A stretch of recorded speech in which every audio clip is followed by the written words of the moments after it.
Welcome back to the Space Salvi Institute podcast. I'm Andrew Petiprin with Bobby Mixa. Bobby, how are you? Good, Andrew. We saw you just a day or two ago. So we have been churning out the episodes lately. We've got some great guests kind of in the can, ready for people to listen to, and we're excited to have another interview conversation today with our friend Charles Camosy, who is a moral theologian, bioethics expert, author of numerous books and articles. Charlie, welcome. Yeah, it's great to be with you guys. Thank you so much.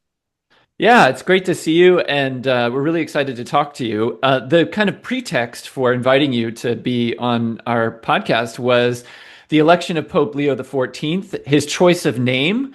And, lots of people in the early days of Pope Leo's pontificate, we're still very much in the early days, but maybe in just the kind of earliest of days a couple of weeks ago, lots of people were kind of weighing in on the significance of the name Leo XIV. And I thought you had a particularly interesting take on that, kind of rooted in your own discipline of moral theology and bioethics and stuff like that. And so I'm wondering, just to kick off, what's your kind of particular perspective on the name Leo XIV and the man? What does that foretell? Well, after many years of teaching Catholic social teaching to undergraduates and seminarians and all the things, when I heard Leo XIV, the first thing that popped into my head was, oh gosh, when we talk about rerum novarum in class, we're constantly focused on the Industrial Revolution and the response that rerum novarum and Leo XIII had to the Industrial Revolution. And so I just couldn't help but wonder, this is before he just straight up confirmed it later, but was he picking this name because he saw himself as responding to another industrial revolution or technological revolution?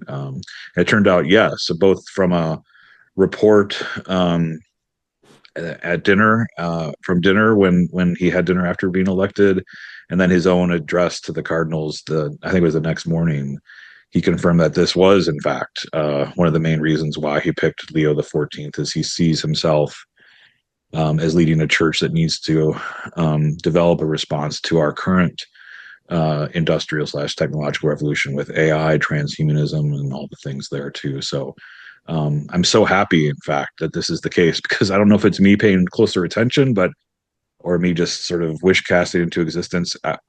The last several weeks have produced a number of podcasts and articles and other things that have foregrounded these issues in a way, at least I didn't pick up on them being foregrounded before. I think we're starting to get what a massive, massive change we're about to go through here.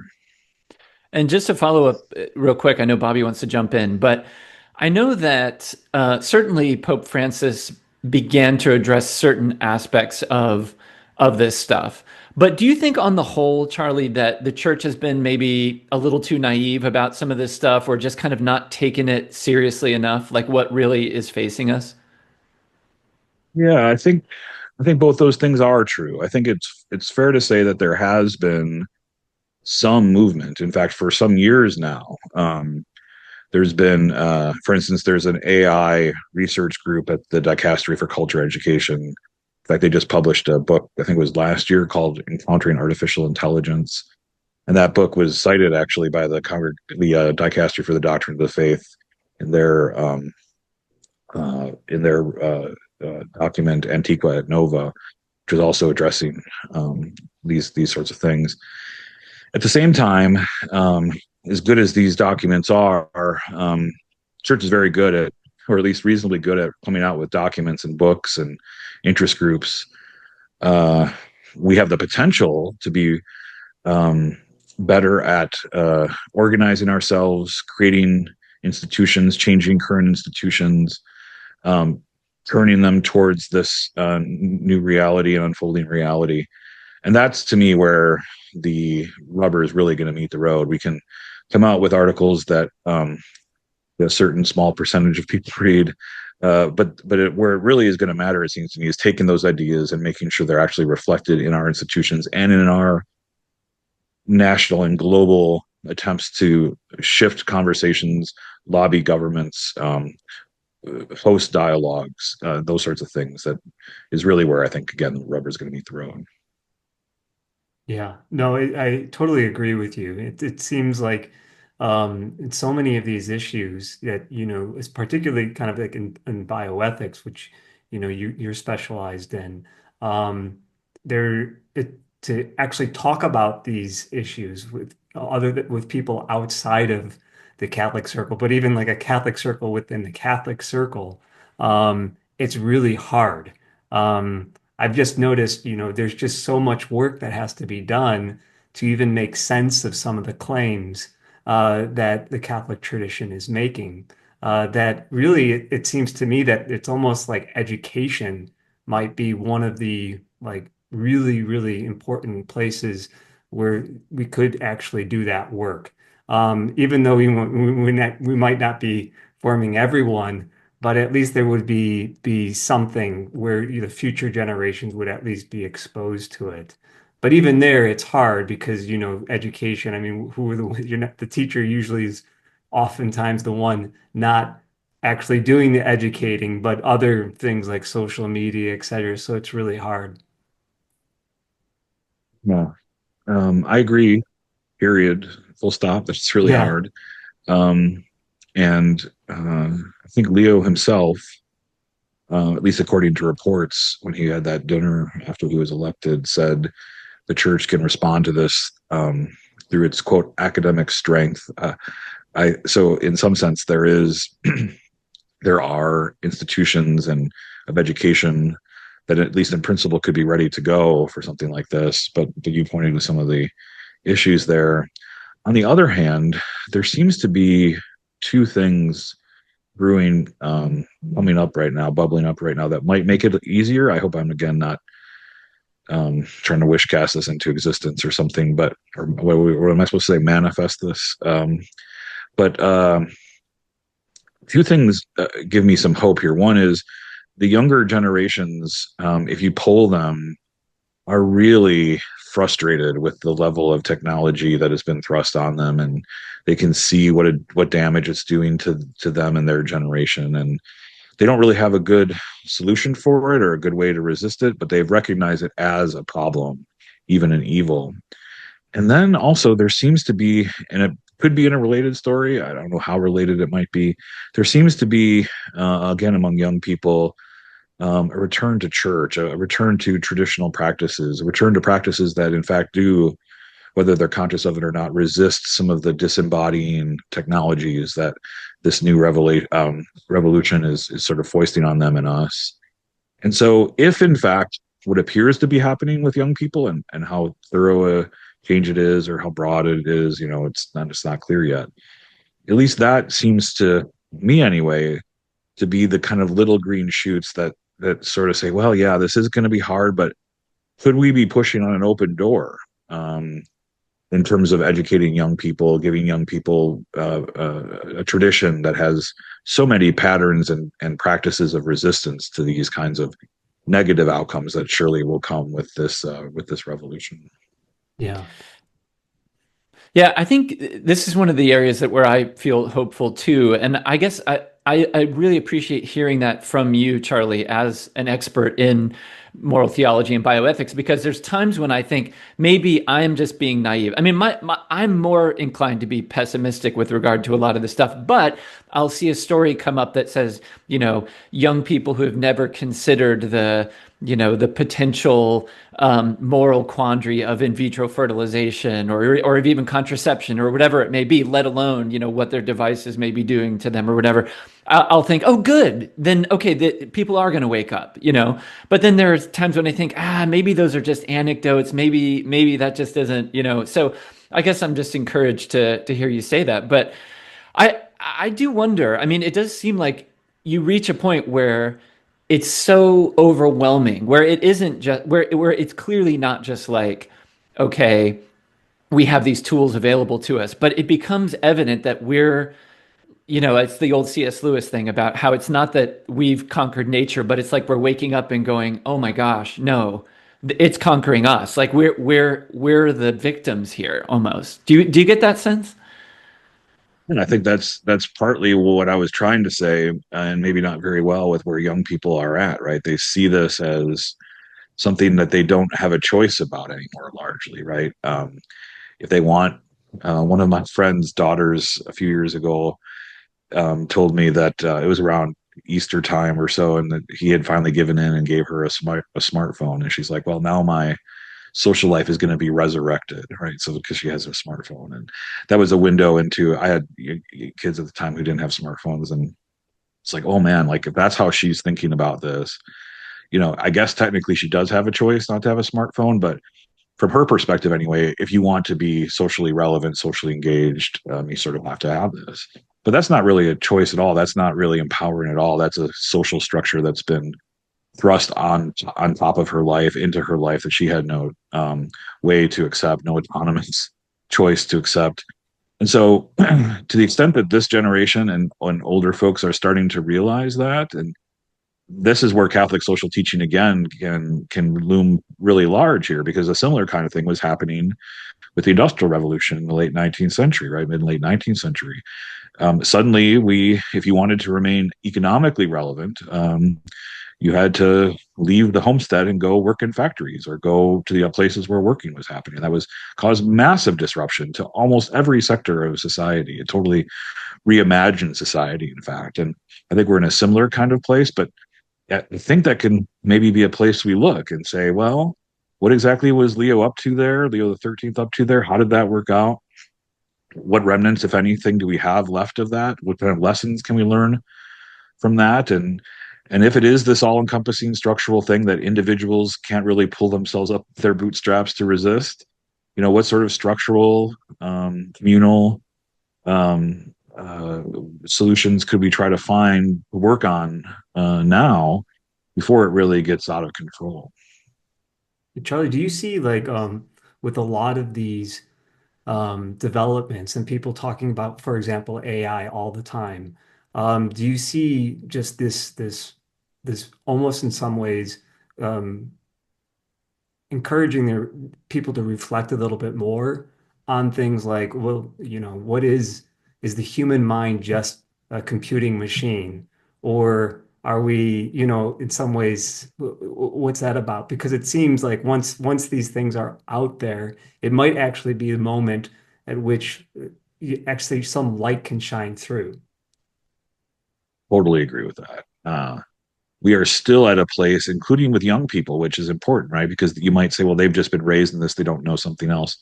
There's something about many young people, not all, I don't mean to be naive here, but for many people who even though they have been raised in this context, they still sense that something is not right here, right? An AI friend is not really a friend. Yeah. So when Mark Zuckerberg says things like, well, people have too few friends, so let's work on AI friends, that rightly received from all generations just a kind of lampooning dismissiveness. Like, what are you even talking about, right? That's not the solution to loneliness. There are stories, and there are apparently real stories of people falling in love with AI chatbots, right, and having friendly interactions. And the AI is getting really good at mimicking, at least, the sort of algorithmic responses. But we still have a sense, don't we, that this is not real. This is not. There's something missing here that's important. And to the extent that we can hold on to that, and I think we are, you're right, that as we start getting to the place where people are seriously talking about AI friends and, disrupting education, we're having, massive unemployment because, robots can do it, and fewer genuinely embodied, tactile, encounters with others. um, Maybe in some ways the speed at which this is happening is a good thing, in a weird way, because it may be a sense of like, whoa, wait a minute, this is going to kind of, rather than a frog boiling, in a pot where this all happens extremely quickly, or slowly rather, and we don't really even realize it's happening. As you suggest, everyone realizes, almost everyone, virtually everyone realizes this is happening, and maybe the shock value could be really good, for getting folks to try to think in a different way.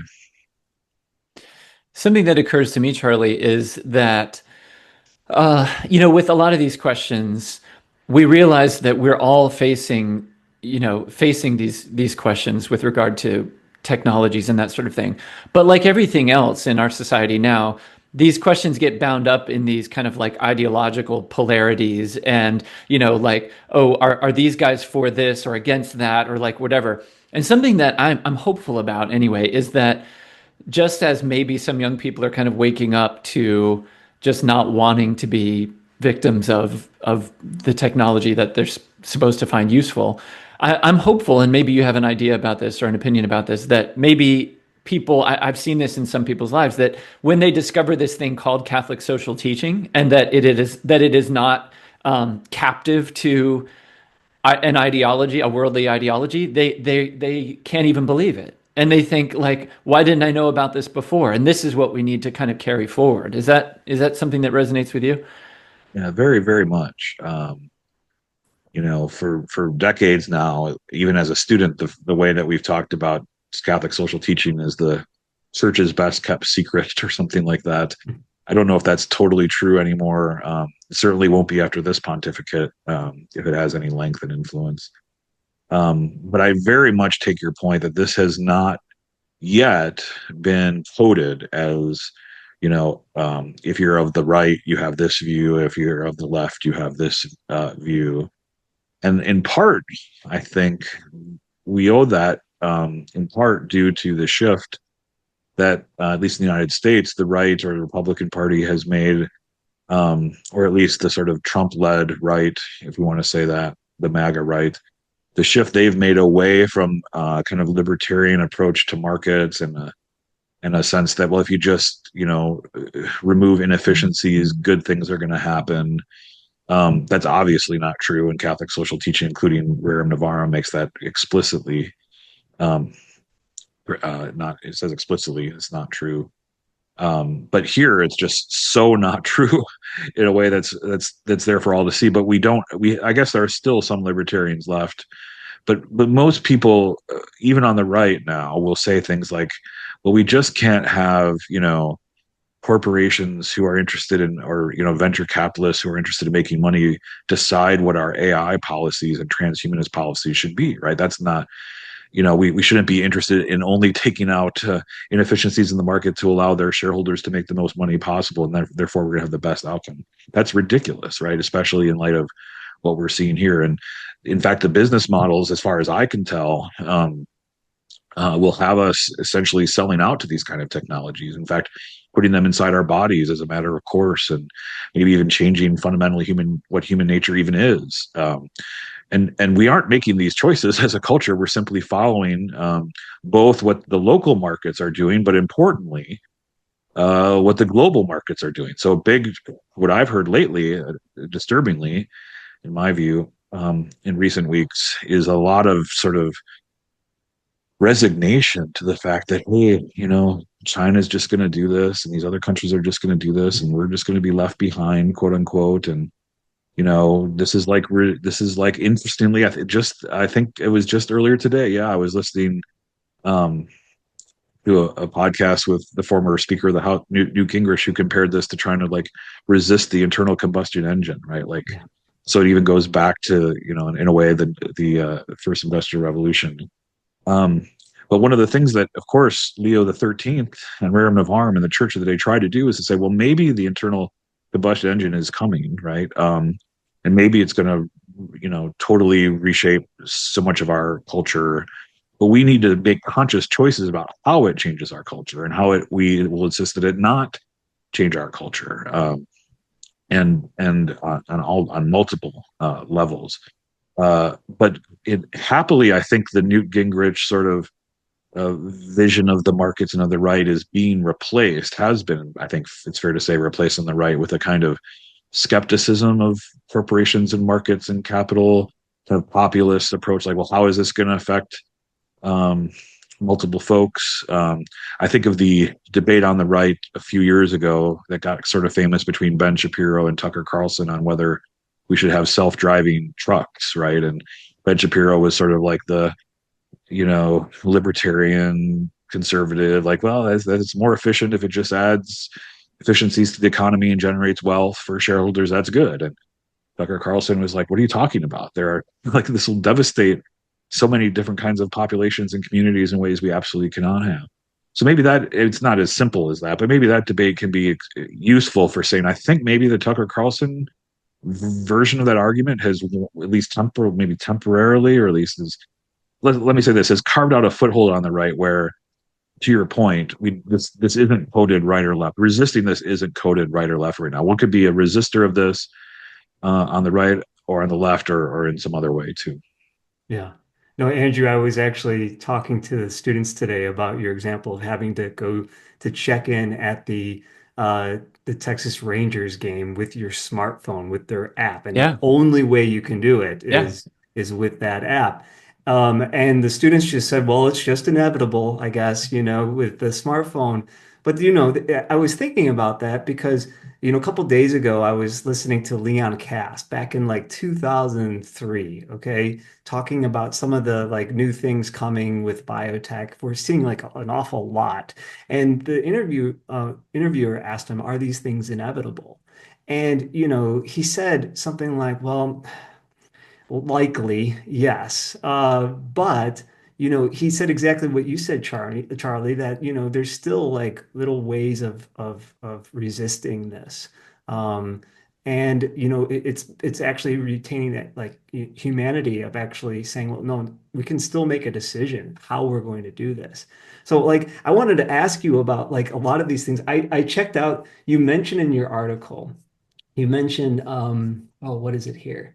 A couple of these new technologies that I never heard of, like in vitro gametogenesis. And then you have a link here to Orchid, this Silicon Valley company with like a bunch of Harvard geneticists.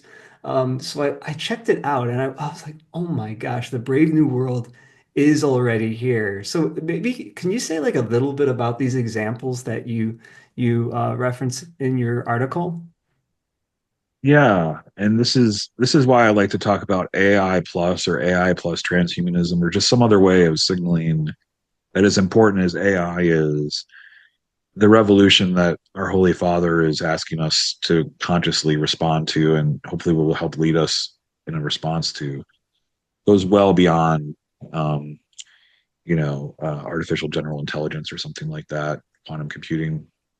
For a long time now, we've used technology to separate sex from procreation, including procreation, or probably better, reproduction apart from sex. And IVF is the way we've gone about that. And um, a few years ago, there was a big deal made about the technology of CRISPR and being able to knock in or knock out uh, various genes that would be negative if you want to knock them out, or beneficial if you knocked them in. And um, for some time, I think we've taken our eye off the ball on that, but Orchid has not, and the investors putting billions of dollars into Orchid have not. And what they've done is they've designed a business model around most people, I think, over the next several years or maybe a couple decades, um, thinking that you would be so insane to have a child, the traditional way, where you could just end up with a child that has this problem, or is not optimized the right way, or has a body that, or hair color, that one doesn't want. And so their business model is designed on this kind of understanding that we have a commodification of embryos and children, and we want quality control over the reproduction of our species, and turn them literally into products that again we have quality control over. But as bad as that is, and it's here, and again, the language from the CEO of Orchid in the New York Times article I think I linked to is just so dismissive. Like, of course you're not going to want to reproduce the other way. But that's bad enough on its own. But Aaron Cariotti, who's a wonderful Catholic physician who's in on so many different kinds of arguments and debates, turned me on to the process by which we can use similar technologies, IVF and multiple embryos, but actually create thousands of embryos. So we can now use a process which would take somatic cells from virtually any cell in the body and sort of reprogram them back into sperm and ova, and literally create from thousands of sperm and ova thousands of embryos, and then use some kind of AI biotechnology to sort of sift through them, decide which ones we want to implant, and discard the thousands and thousands of others, or maybe freeze thousands and thousands of others, or use them for research. It's not clear yet what would happen there. But that is bananas, right? I mean, that's thousands of embryos for just one person. And I don't even want to say couple, because it could literally be one person. You could be both the biological mother and both the biological father of the child by having your somatic cells, say your skin cells, some of them being turned into ova and some of them being turned into sperm.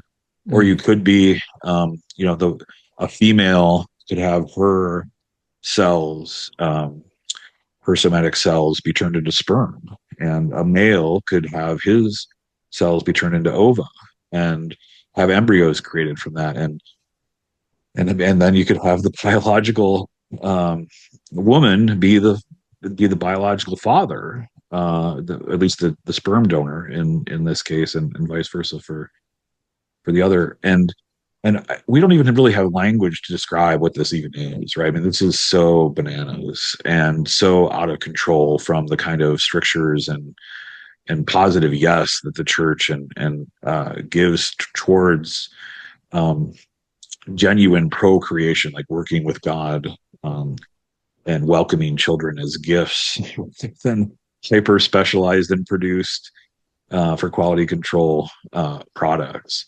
But those of us of a certain age probably remember the movie Gattaca, where this kind of dystopian vision of the future where this was normalized, and the folks who had children the more traditional way were called religious births, and the children that they had who were not optimized this way were called invalids or invalids.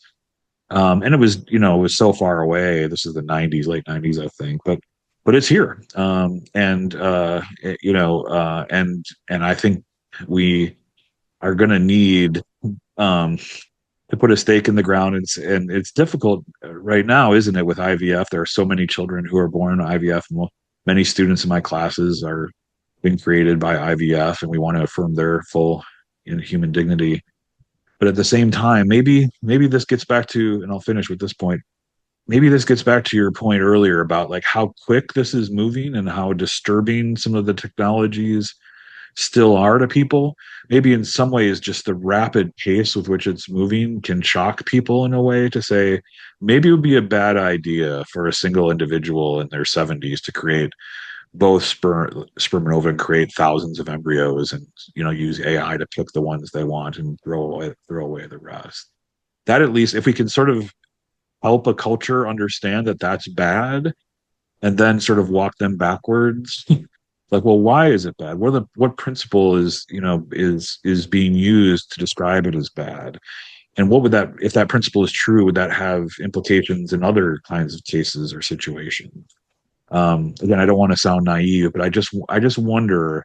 I have not talked about in vitro gametogenesis to somebody where the person was just shocked by it, and like, I just can't believe that's even a thing, really. And so maybe that is an opening.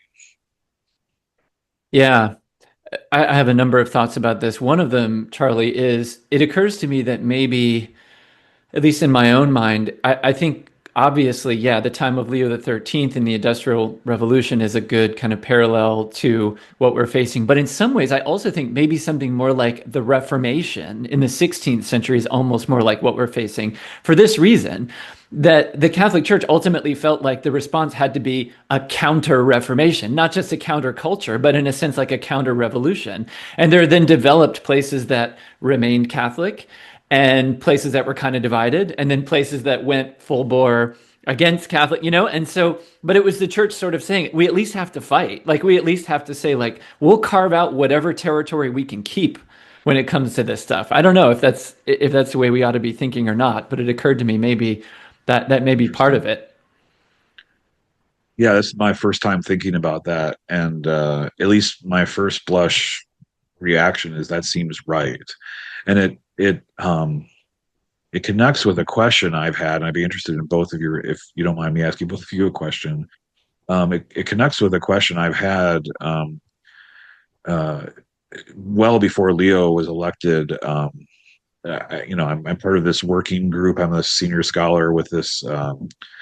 USC has an Institute for Advanced Catholic Studies, and they have something called a Generations of Dialogue program, where apparently I'm the old guy now, the senior scholar in the group. But the Generations is the senior scholar um, invites a bunch of younger scholars around a particular topic, and we chose transhumanism or I chose transhumanism in the body, and it's just this wonderful group of folks, and we're visiting with people who think quite differently than us about lots of different things. But the question I've had as a result of engaging with these groups is, if we cannot muster a sort of wider cultural response to this, and it's maybe analogous, as you said, Andrew, to the Reformation in terms of the massive culture-wide disruption, and then the church's need to respond, even if, who knows who's going to listen, or what communities are actually going to practice the kind of values that we continue to stand up for.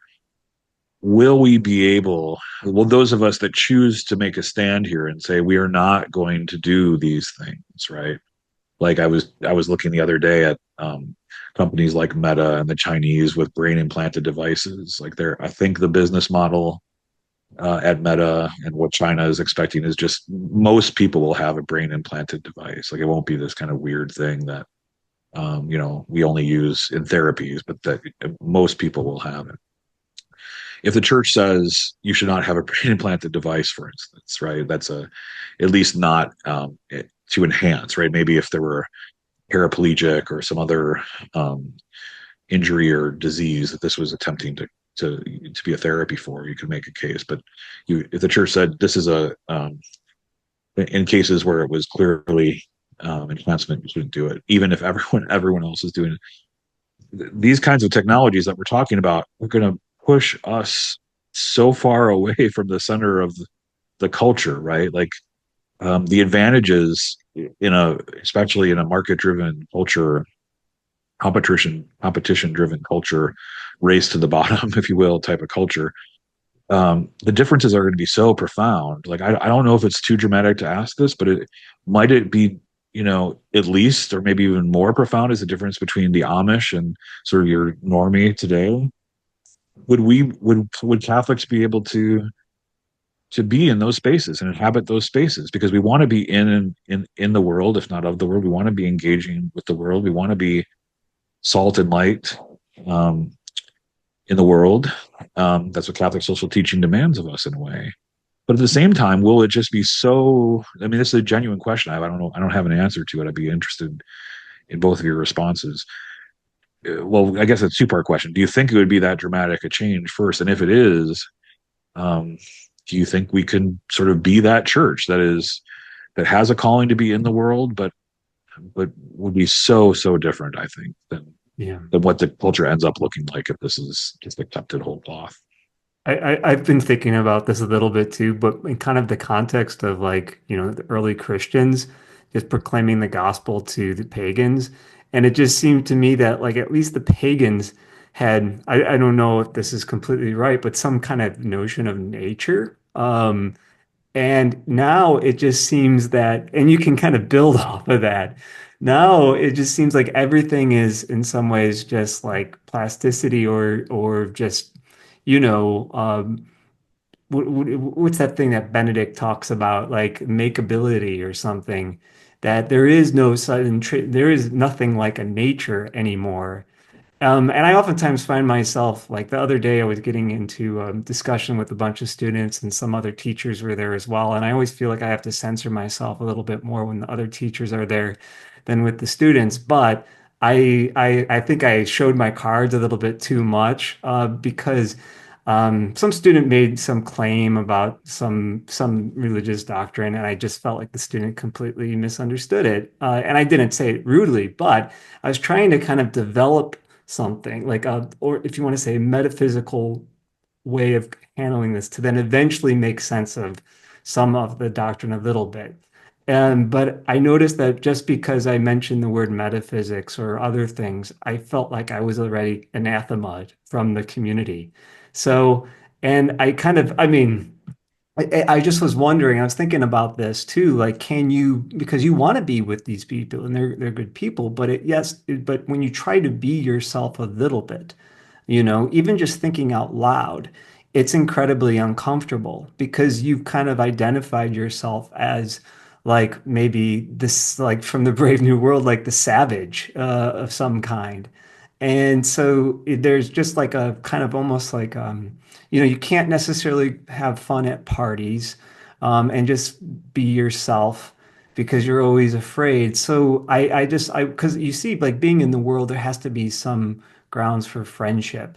And maybe perhaps there will be few that are actually, interested in learning more, and maybe they don't have any kind of like, ingrained prejudice against certain views. But from the beginning, I feel like Catholics more and more are being presented as these religious nuts. But I don't know. I thought though one of my old teachers, I'm kind of getting riffing off of Michael Hanby, but he would always bring up the stuff on at least there was a nature that we could talk to about. So I don't know, Andrew, what do you think? Well, I want to see if Charlie has a response to your points there, Bobby. Well, the at least the kind of encounters that you're describing put us on an, a level of commonality or ability to connect that I think at least I have in mind would be far more dramatic if we imagine 12, 20, 30 years down the line here. Because what I'm imagining is a scenario where, um, academics have read thousands of books. Well, really, they've just downloaded them into their brain, right, through the Yeah. brain implanted device, or they've been selected from thousands of embryos using pre-implantation genetic diagnosis and AI. And uh, and we can keep going on here, but I guess to make the point, I would say that what you described is difficult enough, and I take that to No. be extremely important to think about. But I guess what I have in mind is something even more dramatic than Yeah. that. And you're right, like we would have to make some in order to participate even in that context, we'd have to say, well, we have to talk about metaphysics here, like human nature and spirituality and I mean, there are all these wild claims about being able to download yourself or upload yourself, or what do these things even mean, right? Without reference to metaphysics, and usually the claims fall apart pretty quickly once you even start doing some minor pushing on the ideas. So I could go in both ways. I mean, we could talk about the situation you describe here, but the worry I have, and maybe it's too dramatic, but the worry I have is that it'll be like maybe like an Amish person showing up at a major academic conference, right? It just won't. You could have all the goodwill you want. They could be very smart. They could be reasonably well read as an Amish person, but um, they probably won't be able to really participate meaningfully in the academic conference, right? And that's the kind of thing that I wonder. Will we be able to meaningfully participate in the kind of structures and systems that will eventually come from this kind of revolution? Yeah, I think everything you're saying is just, I mean, it's traumatic to it's traumatic to think about. I mean, just to imagine like even if we're trying to do our part, everybody talks about like the collapse of fertility and all that sort of thing. And even if we're trying to do our part, and to do our part not with these technological means that other people are using, there is a kind of like, I don't know, a kind of dread that settles over me, imagining my, grandchildren or great grandchildren, if they're going to choose our faith, that it might mean a completely different experience of life in the world than what I have known and what my ancestors have known before. Um, the Amish example is interesting. I mean, there are people who kind of almost some of them wholeheartedly, I think some of them kind of half-heartedly like admire the Amish and they think like that's really the way we ought to be living. But the truth is nobody really goes and does that, not, I mean, hardly anybody anyway, right? But maybe, maybe, I mean, my example before, what you said before, Bobby, about you have to have a smartphone to get into a ball game. That's something I find extremely annoying. But the church doesn't forbid me that. And I happen to have a smartphone because I live in the world and, I don't like what it does to my brain, but I have it. So I like going to ball games, so I'm going to do it. But if the church did say to me, you can't do that, well, that's just going to ball games. That's not such a big deal. But yeah, I mean, if like just day-to-day interaction, pursuing excellence on any level is basically going to become impossible, it's so hard to fathom. I don't know. I'm kind of speechless. I guess maybe the first the first kind of hope I have two kinds of hope, I guess. One is um and it's a shorter term hope. Could the Holy Father, could the Vatican, because again, the problem is really one of collective action, right? It's everybody just assumes that everyone else is going to do this, and they, especially militarily, but not only militarily, they think unless we keep up with the Joneses on these technologies, we're just gonna, we're gonna be run over by our enemies or Yeah, that was whatever it is. JD Vance's response to Right. yeah. So could we, you know, we keep on making historical now, or at least I keep on making historical analogies, but I think we both were doing it, the Reformation and whatnot. Could we analogize this to nuclear power or something, right? And could we haven't done a very good job of collective action on this, but at least we've had talks, we've had summits, we've had attempts to, we had formal agreements, limiting agreements.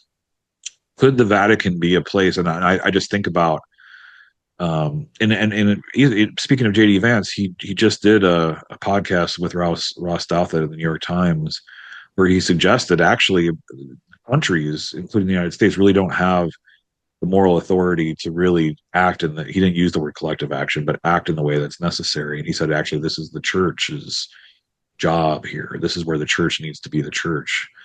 And so I guess my first sort of shorter term hope is, and specifically with regard to Leo the 14th, could we have a very energetic um, Pope and Vatican that could host at first maybe discussions, conferences, bringing people together about the ideas, and then actually hosting summits, or I don't know exactly what we would call them, meetings that would try to lead to agreements that would resist the kind of race to the bottom based on fear of one's opponents using these technologies against them or something like that. And I don't know if we want to talk about these together. Failing that, my second level of hope, which would be a medium or longer term hope, would be, can we convince enough people? And I think again, this harkens back to the earlier discussion we had about young people sensing that they aren't leading flourishing lives with these technologies at the center of who they are. Uh, could we convince enough people to simply be the Amish, for lack of a better way of saying it, to be Catholic and saying we'll create um, our own structures and systems that don't rely on these technologies, that don't presume these technologies. So there would not be, if you wanted to get into a university, that you would feel no pressure to have a brain implanted device because everyone in the community is not having a brain implanted device, right? Could the church be more than just this also ran, or this very small sort of strange group of people that I think Gattaca imagines the religious folks to be? Could we be a legitimate player and in the world, so to speak, by picking up on a lot of what the young people are laying down in terms of frustration and looking around for different kinds of options? So those are the two sort of, at least from my perspective, things I've just been trying to bat around. I definitely think so. I mean, I think there's a certain, you know, just kind of articulating some things. I think there's a certain attractiveness to something that people probably like. For example, like you said, students already see the smartphone as kind of like a ball and chain, and they want to be freed from that thing. That already is, and people are looking into much more like traditional ways of living. I mean, a couple of years, like maybe 20 years ago, my parents would go out to the Amish in Indiana from Chicago, and my dad always admired the Amish and the craftsmanship, and so he started to try to, like learn, actually take up woodworking himself. He all, and it was for a long time. He then started to get into winemaking because he met some guys who, instead of actually going to the store to go buy their wine, he saw a couple guys who actually were doing it themselves. And there was something like really attractive about that. And he felt like, it was a much better way of living than living the typical consumer lifestyle. And so then in the furniture, even though they weren't going to buy something really cheap, they saved some money to actually buy it from a craftsman, and to support those things. So that got me incredibly interested and opened me up to other, like, I don't know, like even being interested in like going to hang out with a bunch of farmers to just see what they do. Like I have no idea actually how a potato grows, but yet, I mean, like I've learned all about how to have a kid. Maybe that's an old-fashioned way of having a kid. Yeah, I mean, I didn't really need to learn about that, but I learned about the biology in class, but I had no idea how potatoes grow. And, I'm just thinking of Wendell Berry and his popularity even today. People just they want to go back to this, and I see that in the students themselves. And so I kind of like, even going back to some of the comments maybe that I made in class, I have to say some students came back and they said, hey, you know what, this way of thinking is really interesting, let's talk more a little bit about that because we've never been exposed. And so like what I think may actually be, something like a relic of the past is actually there's just some power to that still is, there today. I I was reading, I can't remember the Substack, but I was reading from somebody's Substack. Didn't seem to be a famous person, but it was really really powerful Substack. They made the case that not only are young people, sort of many are there now, but that the trends you just articulated are going to accelerate because um, as AI, for instance, gets better and better at making fake uh, videos and mimicking voices and learning people's passwords and digging into people's histories. Any sort of mediated, technologically mediated through screens and the internet, like we're doing now. Um, uh, any practices like that are going to be so at risk for fraud, for lying, for unreality, um, that that this person writing the Substack said there will be an even stronger reaction than we have now to this. That will say we just, like we just have to get back to, IRL in real life. We just have to get back to, the real. I mean, the Substack made the argument that we'll eventually have to, before getting there, we're going to have this sort of middle space where people are going to demand ways to confirm that whoever is in front of them is in fact the individual they want to talk to and not a AI powered chatbot who's mimicked the voice and knows how the person speaks and moves um and so we could demand some sort of authenticity or almost like a version of two-factor or I don't know how multi-factor authorization to prove that this is a real individual. But people are going to get then the argument was people are going to get so frustrated with that they're just going to, this is me summarizing, they're just going to chuck the whole thing and just be like, I need to focus on individuals in front of me and my local communities and people I can genuinely interact with and know that they are who they say they are and that we're having a real interaction here. And I don't know whether that's true or not, but maybe that's another thing that we can be along the lines that you just suggested would accelerate the process of especially, but not only young people moving in those directions. Yeah, we're already seeing this in some areas. I mean, I'm a big film person, and you're already seeing now the latest films coming out that have like sort of there's no kind of official body governing this yet exactly, but that have little disclaimers about no AI is used or, and I think that I mean, I personally hope that we might see a resurgence in things like the theater or, kind of forms of artistic expression that are not as embedded in the uses of technology. Um, we need to wrap up, but maybe just to return to Leo the 14th.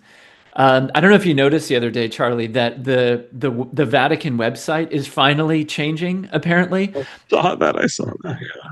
And that was for years. I mean, not only, certainly in the Catholic world, was always such a joke, right? It was always like everybody knew the Vatican's website was just the most ridiculous, outdated, thing. So I guess I'm wondering if this is something to be encouraged about. That on the one hand, we have a pope who is very serious about approaching these problems of technology.